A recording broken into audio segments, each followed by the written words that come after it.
Hello everyone and welcome back to my Bold and Beautiful 29 YouTube channel. I hope you guys are having a wonderful day. Before we start, please hit the subscribe button and give this video a thumbs up. At the Forrester guest house, Electra recaps everything Will's told her about that night, up to and including Luna being pregnant with his child. Will demurs that Luna's claim could be a taradiddle. He can't lose her. Will promises he'd no way willingly sleep with Luna. Electra asks, she's at your pater's house. Will nods. She smothers, let's go.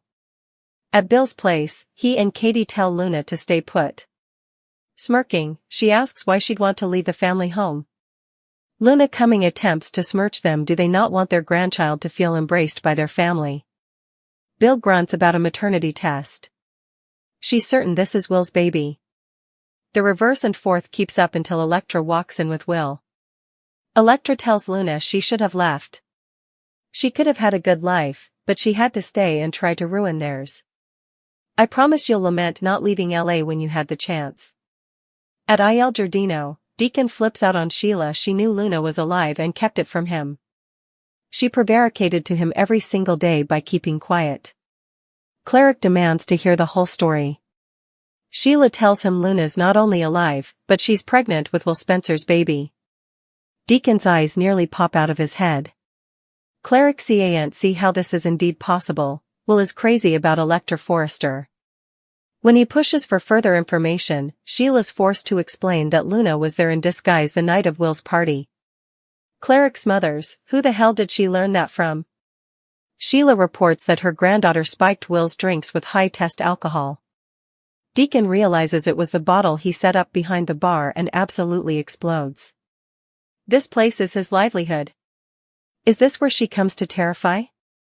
She killed his workers and targeted Will. You knew about this. I can't indeed look at you, he screams at Sheila. Pacing, he forces Sheila to look at Hollis and Tom's prints. He misses them every day. Sheila argues that she mourned her granddaughter the same way.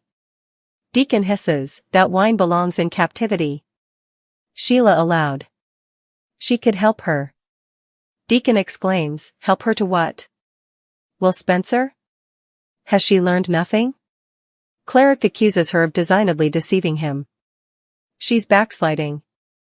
Sheila shakes her head. No. Cleric announces she scares the hell out of him and walks out, leaving his woman reeling. Taylor's in her office when Brooke stops by.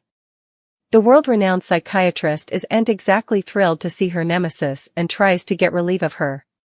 Brooke keeps prodding to find out if Taylor's okay. Ridge abominated hurting you, she clucks. Taylor doesn't need the golden to tell her that. She admits it was painful, but she has a lot to be happy about. Brooke's relieved to hear she's going to be alright. Taylor tries again to get relief of her, but Brooke doesn't take the hint. She declares that she's certain fate will bring Taylor a whole new life. Taylor's alone in her office when Cleric shows up. He didn't know where differently to go. I suppose I'm losing my mind, he declares. Sitting, he confesses he's having issues with Sheila. Taylor suggests he should speak to someone differently. Cleric needs commodity who gets it. Taylor asks what this is about. Deacon says, Luna. Crazy Luna. At Bill's place, Electra informs Luna that there's no her and Will. She smirks, there was the night of his party. Will aloud. She was Electra. Katie's so sorry Electra is going through this. Bill tells Luna his son doesn't want her. Luna tells Electra that she's having Will's baby. They charge her of faking the test. Bill breaks the news that it's real. Katie confirms it. Luna wouldn't lie about commodity as beautiful as having a baby with Will. She triumphantly massages her belly as Electra looks on murderously. Luna has a different view of her connection with Will. He wants nothing to do with her, but she's head over heels in love with him. Her passion's genuine. Luna woke up from the dead, she had Will on the brain. She was set on luring him. But rather of temptation, she sexually assaulted him after she got him drunk. Luna wore Electra's mask to pretend that she was his gal.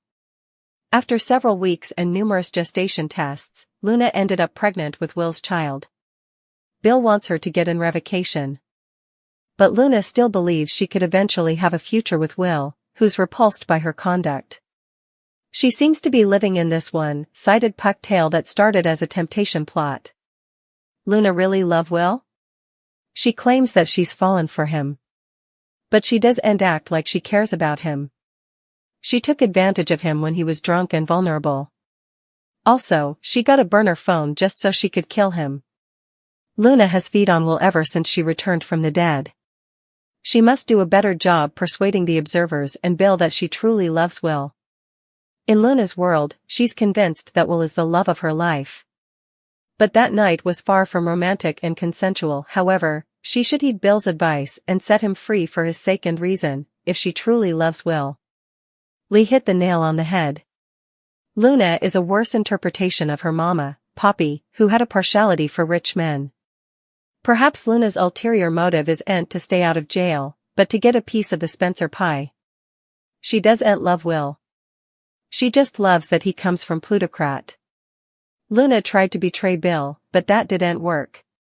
So, she has to go for his son, who's alternate stylish. She's hopeless to secure her place in the Spencer family. Luna was near death until Lee saved her.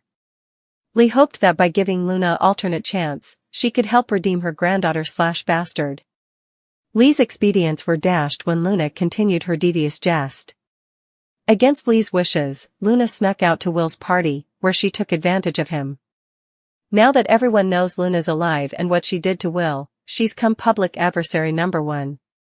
Pitfalls have formerly been made against Luna, and enterprise is that her days are numbered. Luna could end up dead as part of a murder-riddle plot. Luna is on a banana peel, sliding into a grave. This time it'll be for real. It'll be like Who Killed Junior from Dallas, only it'll be Who Killed Luna. Luna's two grandmothers belted wine and sat down to bandy the data of their new reality. Lee made her passions about her granddaughter's jest veritably clear. Chancing out that she not only exposed the fact that she's alive but also targeted Will Spencer transferred her over the edge. Lee's last commerce with Luna involved a chokehold that she says the youthful woman merited. But coming off of her wrathfulness and talking to Sheila may have Lee looking at this situation else. Sheila seems to be framing it as a clash between them and the Spencers that hinges on Luna's capability to stay out of jail. Lee and Sheila don't see eye to eye on Luna's conduct. But they're both veritably defensive of family. While Lee feels betrayed and says she's washed her hands of Luna, Sheila believes that's the wrathfulness talking. Luna is going to need both of them in order to navigate the mess she's gotten herself into. But Sheila also thinks what Luna did was cunning. Rather than counting on a council to sort effects out for her, Luna took advantage of the circumstances in front of her. In Sheila's crooked survivor's sense, she did what she had to in order to secure a get-out-of-jail-free card. Being pregnant with a Spencer child, in her mind, is certain to achieve that. Lee's nausea doesn't change the position Luna has put herself in. One that could produce a better outgrowth than they've been suitable to come up with so far. It has the added perk for Sheila of showing Bill that he can be foxed. Not only did Luna outthink him, she tied herself closer to his family in a way he has no real control over precluding. Lee was outraged. She heeded to Sheila's architecture of events. The croaker has no way watched what anyone has to say about what she does to cover her family. The idea that the Spencers are going to shoot Luna back to jail because they don't want her ruining Will's life isn't likely to sit well with her. Lee has a high standard for how she expects her family to act. But she's not one to let notoriety differently mandate how they should be treated.